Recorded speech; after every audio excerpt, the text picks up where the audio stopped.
আসসালামু আলাইকুম প্রিয় দর্শক, ঢাকা শ্যামবাজার থেকে আজকের পেঁয়াজের আপডেট খবর। আজকের বাজারে পেঁয়াজ কত টাকা পরিমাণে, কত টাকা দর বেঁধে এই ঢাকা শ্যামবাজারে বেচাবিক্রি চলছে আপনাদের সকালের মাঝে জানিয়ে দিব। প্রিয় দর্শক, আজকের বাজারে কি যেমনটি দাম ছিল সেটা গিয়ে জানাবো। প্রান্তিক পর্যায়ে কৃষকের সাথে কথা বলে আজকের বাজার দর। আসসালামু আলাইকুম ভাই। ওয়ালাইকুম আসসালাম ভাই। ভাই কেমন আছেন? আলহামদুলিল্লাহ ভালো। আপনার বেচাবিক্রি কেমন চলছে? খুবই খারাপ। খুবই খারাপ? জি। কেন ভাই, বেচাবিক্রি আজকে কম হচ্ছে নাকি? অনেক কম। অনেক কম? বাজার কি বাড়ছে না কমছে আজকে ভাই? কমছে। বাজার কমছে? সবাই তো বলছে বাজার বাড়ছে, আপনার কাছে কমছে কেন ভাই? না, কালকেও 40 টাকা বিক্রি হয়েছে, আজকে 36 টাকা, 60 টাকা কেজি। কালকে পেঁয়াজ আপনি রেখে ওগুলো আজকে আনেন নাই? আজকে আনছি, মানে কালকে বিক্রি করে গেছে 40 টাকা, আজকে দাম হচ্ছে 36 টাকা।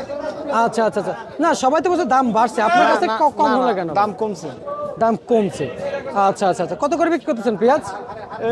এটার দাম বলছে 35 টাকা 35 টাকা কেজি? কেজি। আচ্ছা আচ্ছা আচ্ছা আচ্ছা, বুঝতে পারছি, 35 টাকা কেজি। আর এগুলো কত করে বিক্রি করতেছেন? এই যে একই দাম 35। 35 টাকা। এগুলো তো পেঁয়াজ তো ভালো না, কাঠির নিয়ম। না না, পেঁয়াজ খুবই ভালো ভাই এই পেঁয়াজ কি আপনার কাছ থেকে 40 টাকা কিনবে না, এটা 35 টাকা পেঁয়াজ দিতে কাঠি আছে। আর ওইটা বলেন যে যেটা ফ্রেশ কোয়ালিটি ভালো সুন্দর পেঁয়াজ, সেটা কেমন দাম যাচ্ছে ওটা বলেন। ওটা উপরে যাচ্ছে 37 38। 37 38, এটা 35। আর যেটা ভালোটা ওটা কত আছে? 37 38। 37 38 38 বাজার যাচ্ছে। প্রিয় দর্শক, ঢাকা শ্যামবাজার থেকে এখানে কিন্তু বেচাবিক্রি কিন্তু হচ্ছে। আমরা দেখতে পাচ্ছি যে বর্তমান বাজারে কেমন বেচাবিক্রি চলছে। আর ভাই, আপনাদের পেঁয়াজ এবার বছর আবাদ কেমন হয়েছিল? এবার প্রচুর আবাদ হয়েছে। বাজারে এসে কেমন বুঝতেছেন, সামনে কি বাড়বে বাজার? না, বাড়ার সম্ভাবনা নাই আর। বা সম্ভাবনা নেই? নাই। আচ্ছা আচ্ছা আচ্ছা, বুঝতে পারছি। আর কৃষক এবছর যে পরিশ্রম করছিল, পেঁয়াজ যেমন ভালো উৎপাদিত করেছিল, কৃষক কিন্তু এবছর দাম পায় নাই। আর প্রতি বছর ভারতীয় এলসিপিএস বন্ধ করে দেওয়া হয় সরকার থেকে, অর্থাৎ প্রান্তিক পর্যায়ে সরকার রয়েছে।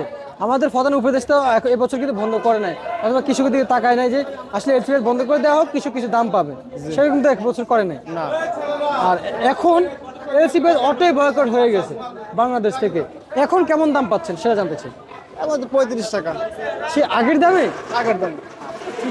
ঠিক আছে, ধন্যবাদ।